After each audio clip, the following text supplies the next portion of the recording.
Welcome to Beyond the Box. I'm Cecilia Larson, and I'm joined by my co host, Kyra Vandenberg.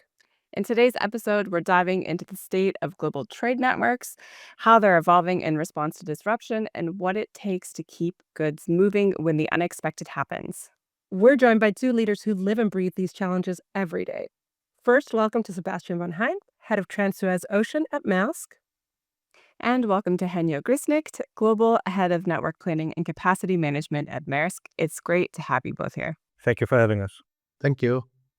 So let's jump into the deep end and start with the big picture. Sebastian, how would you describe the current state of global trade networks? And are we witnessing a fundamental shift in how routes are being planned and prioritized?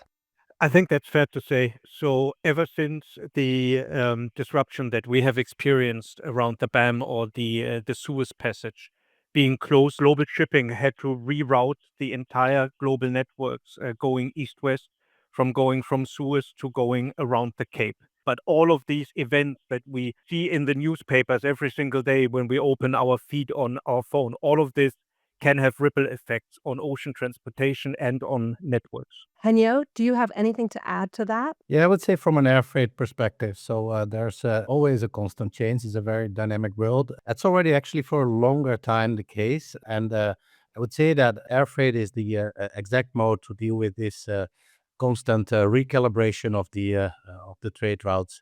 So as it gives an opportunity to upscale or to downscale also in terms of speed. So what I see at the moment in the market is that customers are looking to have different options. They need multiple routings. They need multiple choices. They need to be able to source from different regions, especially given the current geopolitical situation, and also what we are seeing indeed referring to Sebastian in Ocean as well. Sebastian, if we zoom in on Maersk's east-west network, how does that play into easing some of the disruptions like the ones that you both just mentioned?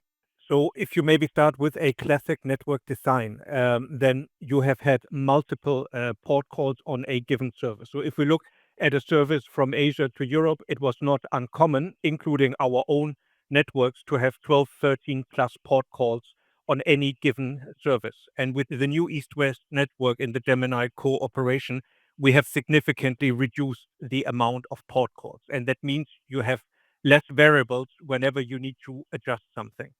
We are also following significant investment into our hubs, some $3 billion into the hubs over the past years.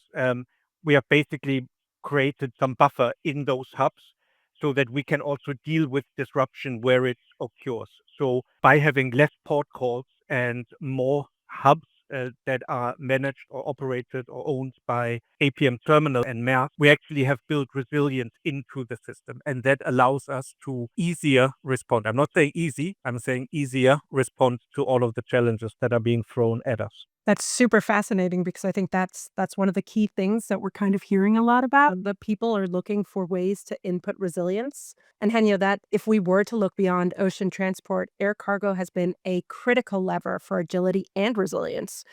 How has it helped when needing to pivot quickly, and other strategies besides air that help maintain that level of flexibility needed? Yeah, what we are seeing in our customer needs, for example, in automotive, for example, in retail fashion, also in high tech, is that there is this need for adaptability and scalability. So on the East-West trade, this is especially very important as capacity is relatively scarce. On the air freight side, you have seen a major boom on the East-West trade in e-commerce.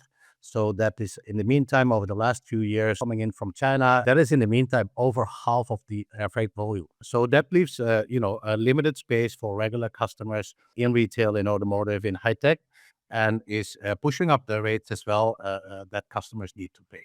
So in terms of scalability, there we are offering also multimodal solutions. And these are critical as an intermediate solution, maybe not as fast as air, but faster than ocean, and also mitigating the cost.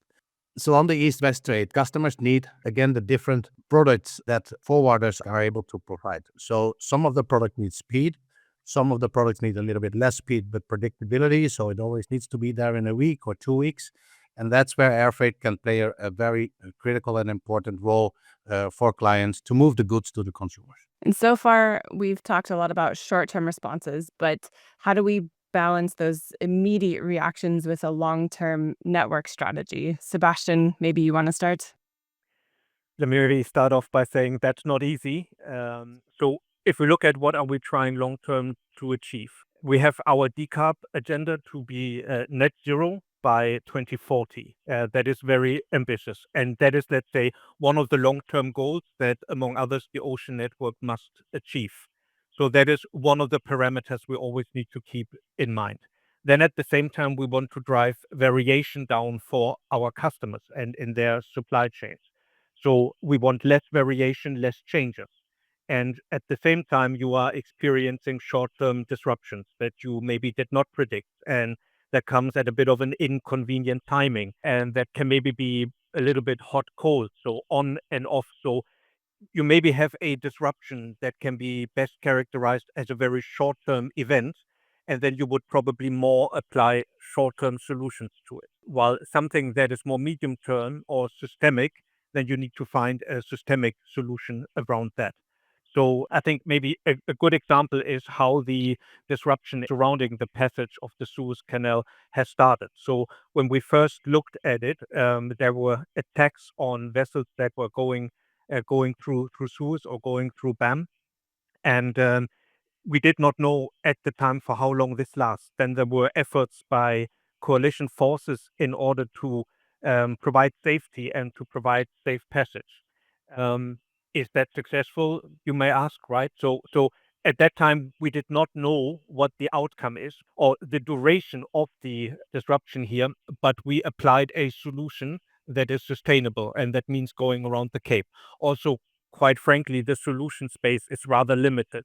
So when a canal passage is not possible physically, then you do need to find an alternative route, and that in that case was Suez. You were saying shifting a trade route or going with an alternative route tends to sound really simple, but it's not. I think anyone that works within the scope that you work in, and as well Henyo, knows that that can be really difficult. So I'll ask this to Henyo first, and then we're gonna jump back to you, Sebastian, because it's an interesting point from both of you. Can you add more context to what happens when you have to shift a route? What are the key considerations, and how do we weigh speed, cost, and long-term impacts? Henyo, feel free to start. So when you look at it from an air freight perspective, what we see currently happening is that in all the context of the tariffs and geopolitical situation, we see, for example, in automotive, that there is a change in production, which can go pretty quickly when they want to move goods, for example, into South Africa, which is a major automotive production place. Previously, they sourced it from the US. Today, with the tariffs in place, they go in 1 week to the other to China. So it goes actually pretty quickly in air freight, I have to say, much quicker, I think, than in ocean freight. This is a very critical change that Maersk is able to facilitate as we offer capacity and options on each of those routes. So the other thing that we see with the upcoming emerging markets out of Asia, next to China, we see a significant increase in air freight coming out of Vietnam, also coming out of India, as customers tend to recalibrate again, where do we need to produce.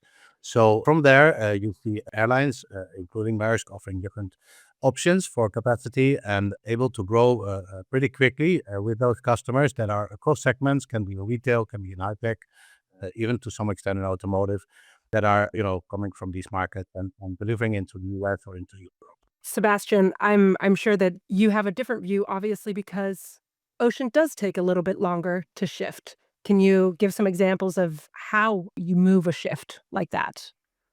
I have to give it to our air colleagues that yes, ships are a little slower than your planes. But yes, ocean by nature, we are working with reasonably slow moving assets. Specifically, if you talk about a forced deviation, you have challenges. So if we stick to that example of Suez and going around the Cape, it costs you a week, it costs you a ship.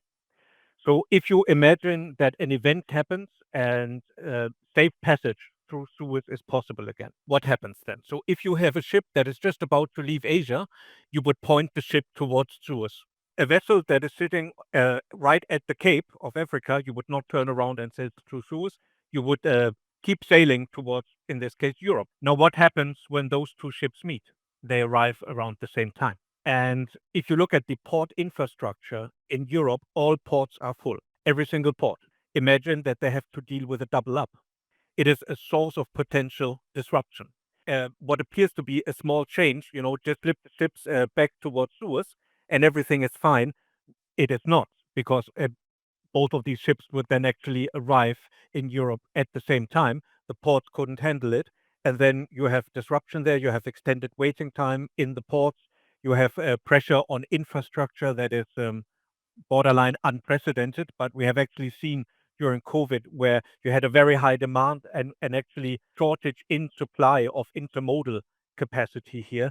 Um, Imagine that. So that could be one of the outcomes if it is not carefully planned when Suez opens. So that is something where we are spending a lot of time. What are different ways to solve this challenge here to make sure that our customers' cargo is actually sailing on time and that you're not creating ripple effects, which are very clear to see, but very hard to avoid.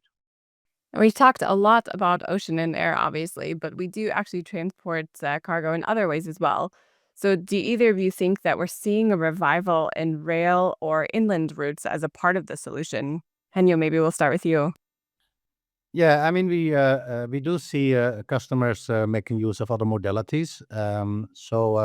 Especially these days, we are, working with certain customers, for example, in high tech, to provide combined truck and air combinations. Another solution that customers are looking for is sea air solution, which are provided, for example, via Dubai, where it's coming in by sea, it then uplift by air into Europe, and we can do the same also via Malaysia, for example, where we have a major facility there. So the good thing is that certain when you are having this all in one hand, you can make sure for customers to provide priority in the unloading and the loading, and provide really integrated solutions that help customers to move their cargo, both actually in retail and high-tech sectors. I would say those two sectors are the main important users of those multimodal solutions.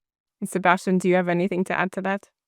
Yeah, so I would probably reject the choice of wording a revival or renaissance here, because I don't think that the need for intermodal transport ever went away. I think what's probably fair to say that we are seeing an increased demand for our intermodal options, because if you think about that a large part or a large amount of days of transit time in your total supply chain is spent on a ship, if you choose ocean as a mode of transportation here.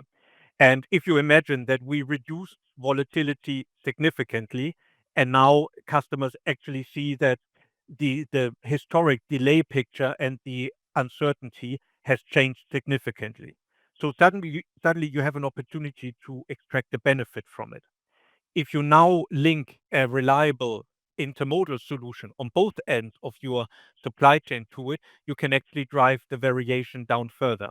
If I put my customer head on here, reduced variation means cost savings. But in order to get the biggest bang for the buck, so to speak, is by looking at the entire supply chain and not only at ocean in isolation here.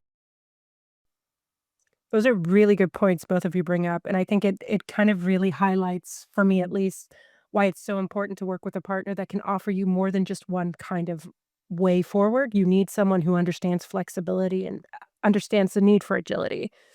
Okay, Henyo, taking a look at what we're seeing, the global trade industry kind of showing a growth in and a need for more agility and movement. Where do you think the next 5 years will take us? Following the use of AI, artificial intelligence, is a lot of cargo is generated from that, because of that all needs servers. It's very practical. It needs data usage, and it needs to be produced and moved. So we see a significant increase in the high-tech business over the coming years. Also semiconductors. So there will be significant growth in that area, coming in from China into the US and China into Europe, but also going the other way, with production taking place in different parts of the globe. So this is one major change that I see for the high-tech business, artificial intelligence. And then on automotive, I think what is super important there is to be very much like what I see happening there is that it is becoming much more every time more just in time. So the sequence of event and the planning needs to be super detailed, and also the flexibility in there needs to be very adaptable with capability for last minute changes of timing, of schedules, of cargo flows. So one last thing I'd like to mention is what I think is super important on the sustainability side is that when you're able to move from air to ocean, which you save a lot of carbon footprint. So I think this is a very important um, scalable solutions that customers need in order to answer uh, the net zero impact goals that they all have. Is there one sentence that you'd like our listeners to take away about navigating today's complex trade environment? I would say don't chase predictability. The world is not predictable, but chase to be prepared. Beautiful. Sebastian? Another advice can be to follow the money. So if you actually see where investments are taking place, so you are seeing that, for example, China's export market share is increasing. So China is going to export more. If you look at trade growth numbers are robust and the markets are growing. If you now follow the infrastructure investments, ports, roads, rail tracks, etc., you actually see that in many geographies not keeping up with demand here.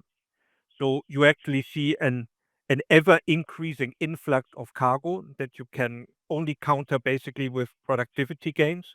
Technology can play a role here, but eventually, literally, the rubber hits the roads when a container gets offloaded and goes through a gate at a terminal. And if there is a finite amount of trucks available, then the most productive terminal does not help you if you can't get into your warehouse on time.